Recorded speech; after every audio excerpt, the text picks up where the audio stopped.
दोस्तों नमस्कार। एक बार फिर से स्वागत है आपका हमारे YouTube channel secure study point पर। दोस्तों उत्तराखंड पुलिस भर्ती 2021 के लिए हमारी हर रोज़ वीडियो आती है। दोस्तों नए साल से मैंने आपके लिए सीरीज़ शुरू की है और ये तब तक जारी रहेगी जब तक कि आपका पेपर नहीं हो जाता।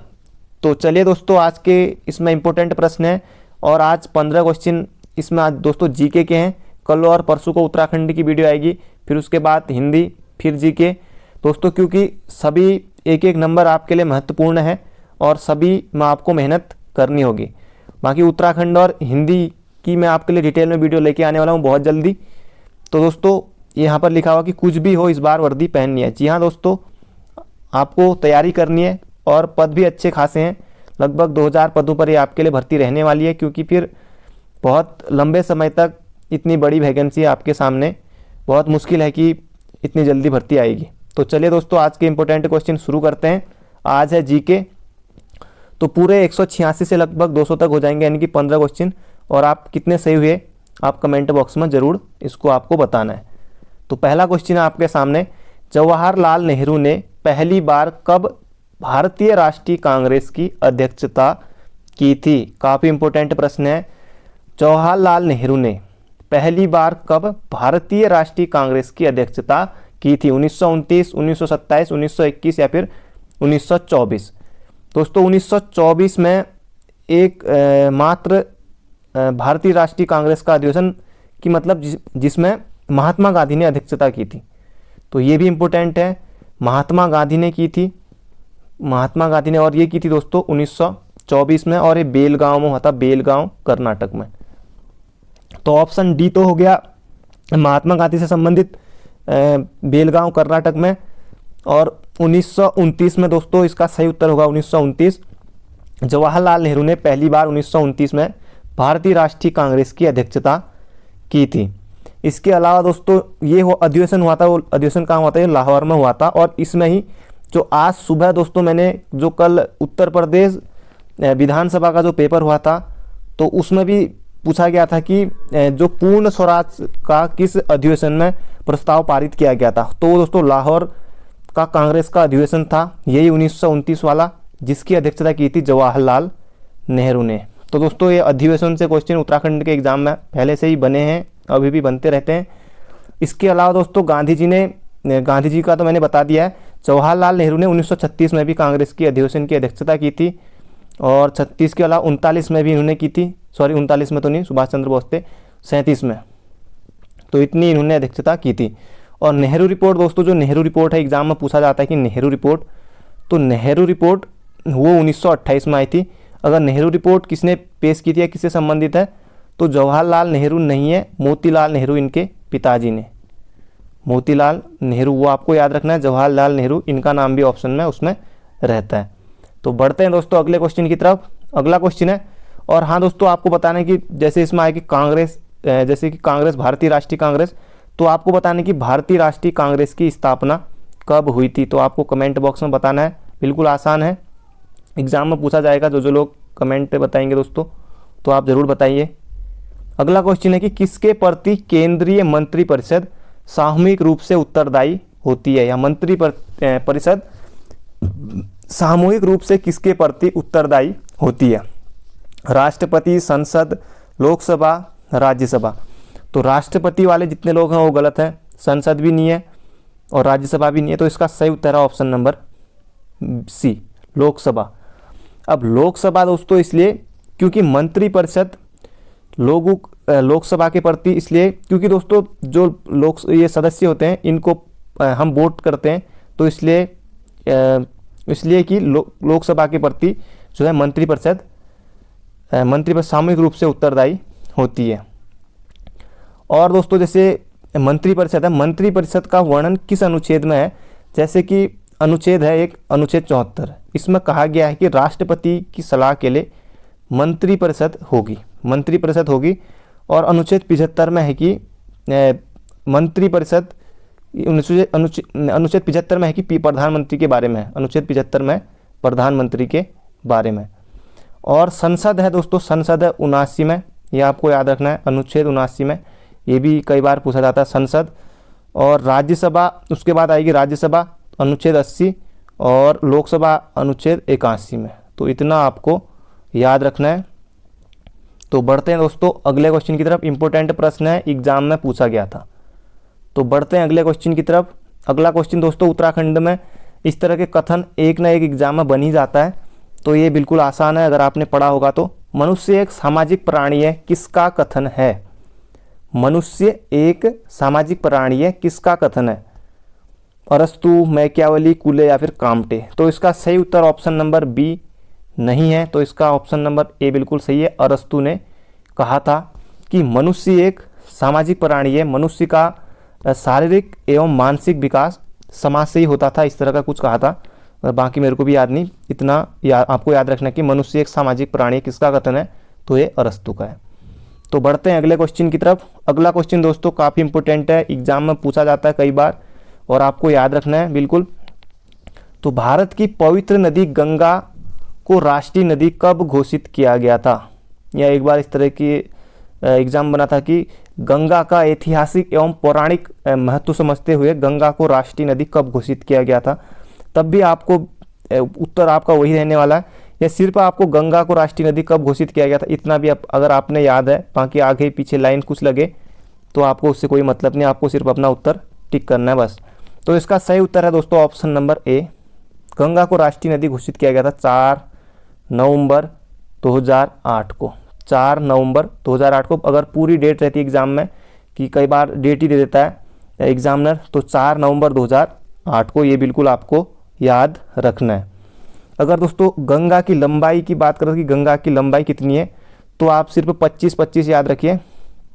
25-25 गंगा की लंबाई कितनी है?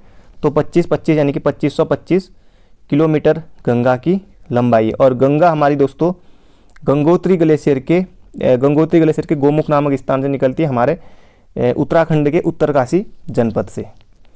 बाकी दोस्तों गंगा पर जैसे हरिद्वार में परियोजना है, जैसे पथरी मोहम्मदपुर परियोजना, और देवप्रयाग के बाद से गंगा को जैसे पहले भागीरथी के नाम से जाना जाता है, और फिर देवप्रयाग टिहरी से फिर गंगा के नाम से इसको जाना जाता है। और इस देवप्रयाग से दोस्तों हरिद्वार तक गंगा की जो लंबाई है वो है 96 किलोमीटर।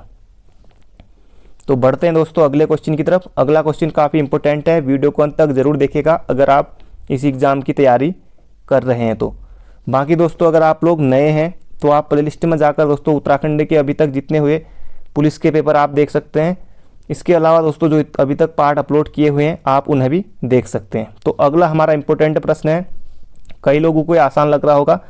जी हाँ दोस्तों, सभी क्वेश्चन बहुत टफ लेवल के नहीं पूछे जाएंगे, इस तरह के क्वेश्चन एग्जाम में बनते हैं अक्सर। आप जब पेपर देंगे तब भी आपको इस तरह के क्वेश्चन देखने को मिलेंगे वहाँ। तो अगला क्वेश्चन है कि भारत के एक राज्य के राज्यपाल को नियुक्ति हेतु न्यूनतम आयु सीमा क्या है? या राज्यपाल बनने के लिए न्यूनतम आयु सीमा क्या है? किसी तरह से भी एग्जाम में बन सकता है। तो भारत के एक राज्यपाल, तो जो दोस्तों किसी भी राज्य का राज्यपाल अगर बनना है तो न्यूनतम आयु कितनी होनी चाहिए? तो एक बार दोस्तों एग्जाम में क्वेश्चन बना था कि उत्तराखंड के उच्च न्यायालय के न्यायाधीश की नियुक्ति कौन करता है?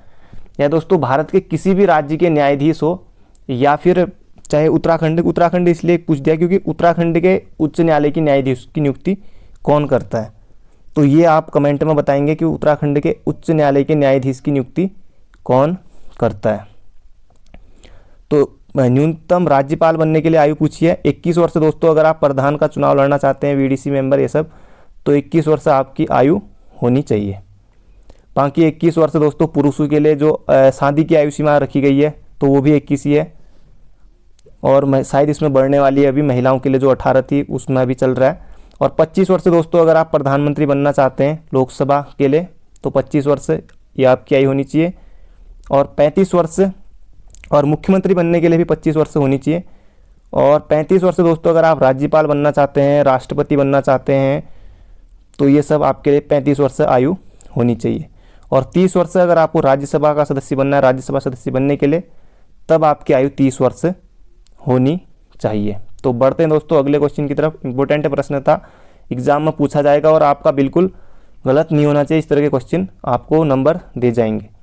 अगला क्वेश्चन है, इंपॉर्टेंट प्रश्न है, बांध से भी एक प्रश्न आएगा दोस्तों। हीराकुंड बांध किस नदी पर बना है? हीराकुंड बांध किस नदी पर बना? गंगा, यमुना, महानदी या फिर सतलुज? तो हीराकुंड बांध आपको बचपन से ही पता है, ये महानदी पर है और महानदी पर उड़ीसा में है। उड़ीसा का नाम अब ओडिशा हो गया और ये बना था दोस्तों 1953 में। तो इम्पोर्टेंट प्रश्न था। बढ़ते हैं अगले क्वेश्चन की तरफ। अगला प्रश्न है संविधान के किस अनुच्छेद के तहत? इंपॉर्टेंट प्रश्न है दोस्तों, एग्जाम में पूछा गया था। संविधान के किस अनुच्छेद के तहत भारत के किसी राज्य में राष्ट्रपति शासन लगाया जा सकता है? या फिर संविधान के किस अनुच्छेद के तहत भारत के किसी राज्य में राष्ट्रपति शासन लगाया जाता है? या इस तरह से एग्जाम में क्वेश्चन बन सकता है। अनुच्छेद 356 के तहत बिल्कुल इसका सही उत्तर है राष्ट्रपति शासन दोस्तों 356 के तहत लगाया जाता है जब संवैधानिक तंत्र विफल होने पर। 356 ये आपको बिल्कुल याद रखना है। और दोस्तों जो 352 है, अनुच्छेद 352, ये है दोस्तों राष्ट्रीय आपातकाल से संबंधित है 352। और 360 है वित्तीय आपातकाल। वित्तीय आपातकाल दोस्तों एक बार भी अभी तक नहीं लगा। एग्जाम पूछता है वित्तीय आपातकाल कितनी बार अभी तक लगा है? 1 बार, 2 बार, 3 बार या फिर कितनी भी बार नहीं? तो आपको कितनी भी बार नहीं, एक बार भी ये नहीं लगा है। 368 दोस्तों संविधान संशोधन से संबंधित है, ये भी बिल्कुल आप याद रखेंगे, एग्जाम में पूछा जाता है। तो बढ़ते हैं अगले क्वेश्चन की तरफ। 8 क्वेश्चन और बचे हैं, वीडियो को अंत तक जरूर देखिएगा। तो बढ़ते हैं अगले क्वेश्चन की तरफ। अगला क्वेश्चन है कि भारतीय प्रायद्वीप डैश, यहाँ पर भरना आपको तक फैला है, मतलब आपको बताने कि भारतीय जो प्रायद्वीप है वो कहाँ तक फैला है? अरब सागर तक, हिंद महासागर तक, हिमालय या फिर बंगाल की खाड़ी? दोस्तों आपने मैप देखा होगा इस तरह से नीचे से, जो यहाँ तमिलनाडु है, फिर यहाँ केरल, कर्नाटक, इस तरह से। तो भारतीय प्रायद्वीप दोस्तों जहाँ जैसे तीनों तरफ से तो जल से घिरा हो दोस्तों, वो उसे कहते हैं प्रायद्वीप। तो प्रायद्वीप वो आपको कहाँ तक फैला है वो आपको बताना है। दोस्तों यहाँ आपने देखा होगा, एक बार मैं ब्रश चेंज कर लेता हूँ, यहाँ आपने देखा होगा कि यहाँ है अरब सागर है, और यहाँ आपने देखा होगा कि बंगाल की खाड़ी है इस साइड को, बंगाल की खाड़ी, अंडमान निकोबार इस साइड को, और इधर आपने देखा होगा कि नीचे को ये यहाँ जो है यह है हिंद महासागर। तो हिंद महासागर तक भारतीय प्रायद्वीप फैला हुआ है। तो इसका सही उत्तर हो गया ऑप्शन नंबर बी। बाकी दोस्तों आपको भारत में अभी वर्तमान में 28 राज्य हैं और 8 केंद्र शासित प्रदेश हैं, ये आपको याद रखना है। तो बढ़ते हैं अगले क्वेश्चन की तरफ। अगला क्वेश्चन है, ये दोस्तों आपको लग रहा होगा कि काफ़ी लंबा प्रश्न है, अगर आप इसको पढ़ेंगे आपको बस थोड़ा सा, अगर आपने इतना पढ़ लिया कि मार्ले मिंटो सुधार कब हुआ था, बस आपको कुछ पढ़ने की ज़रूरत नहीं, आप सीधे उत्तर टिक कर सकते हैं और आगे बढ़ सकते हैं। तो यहाँ पर आपको भरना है डैश में, ब्रिटिश सरकार ने भारत में सरकार की संरचना में कुछ सुधारों की घोषणा की जिन्हें मार्ले मिंटो सुधार के रूप में जाना जाता है। 1909, 1919, 1935 या फिर 1892। तो इसका सही उत्तर है दोस्तों ऑप्शन नंबर सी नहीं है, बी नहीं है, ऑप्शन नंबर ए। यहाँ पर आपको 1909 लिखना है। 1909 में ब्रिटिश सरकार ने भारत में सरकार की संरचना में कुछ सुधारों की घोषणा की जिन्हें मार्ले मिंटो सुधार के रूप में जाना जाता है।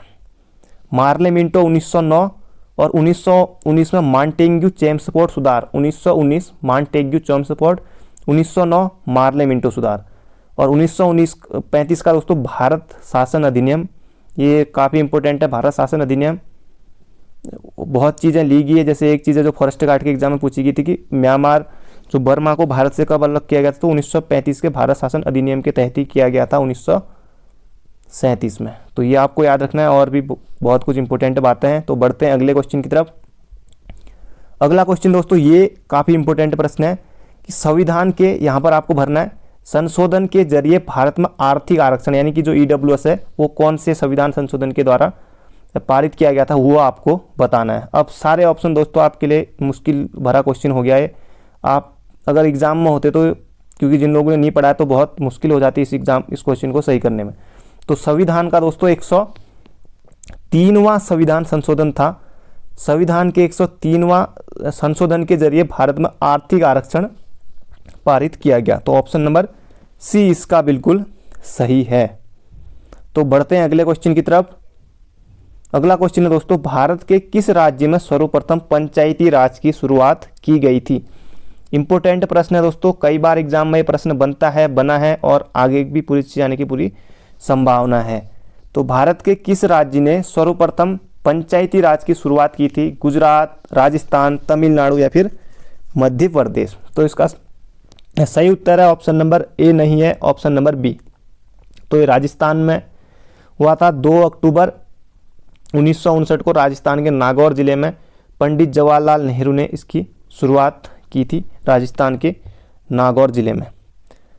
तो पंचायती राज दोस्तों, पंचायती राज चुनाव अगर आपके एग्जाम में क्वेश्चन बनता है, मान लीजिए कि एग्जाम में क्वेश्चन आया कि उत्तराखंड में सर्वप्रथम पंचायती राज चुनाव कब संपन्न हुए थे?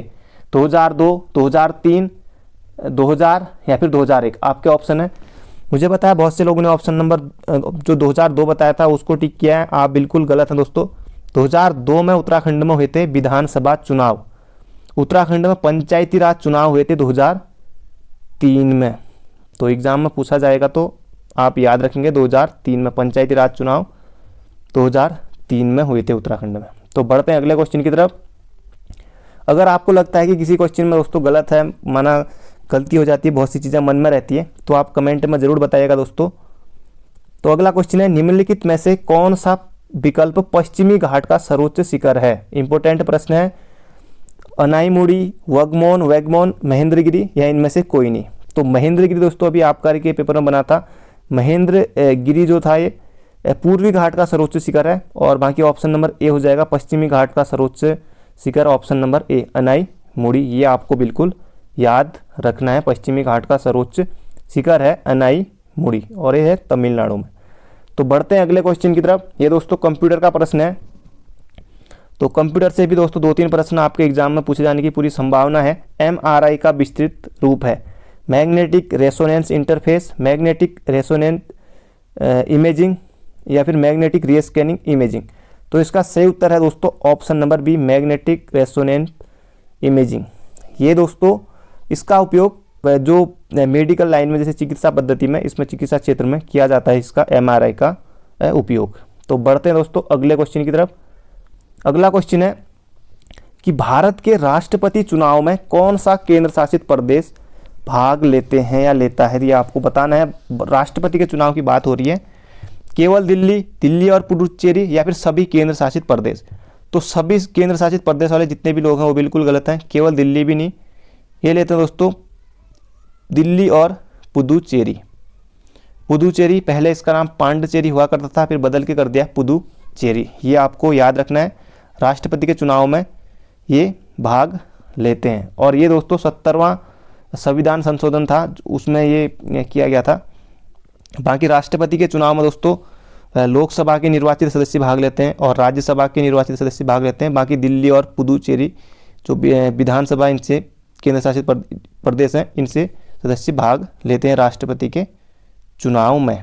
तो बढ़ते हैं अगले क्वेश्चन की तरफ। अगला क्वेश्चन और आज का आपका आखिरी प्रश्न है, बुक्सा टाइगर प्रोजेक्ट भारत के किस राज्य में है? बुक्सा टाइगर प्रोजेक्ट भारत के किस राज्य में? सबसे पहले दोस्तों टाइगर प्रोजेक्ट की शुरुआत हमारे जो कार्बेट राष्ट्रीय उद्यान है इसी में, हमारे राज्य में, तो उसी में की गई थी। तो बुक्सा टाइगर प्रोजेक्ट भारत के किस राज्य में? राजस्थान, मध्य प्रदेश, पश्चिम बंगाल या फिर इनमें से कोई नहीं?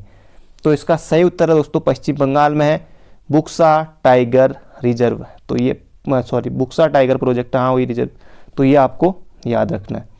तो दोस्तों ये थे आज के प्रश्न। मिलते हैं अगले वीडियो में। आपके 15 में से कितने सही हुए आप कमेंट बॉक्स में ज़रूर बताइए। जिन्होंने वीडियो अंत तक जरूर देखी होगी वो लोग ज़रूर बताएंगे।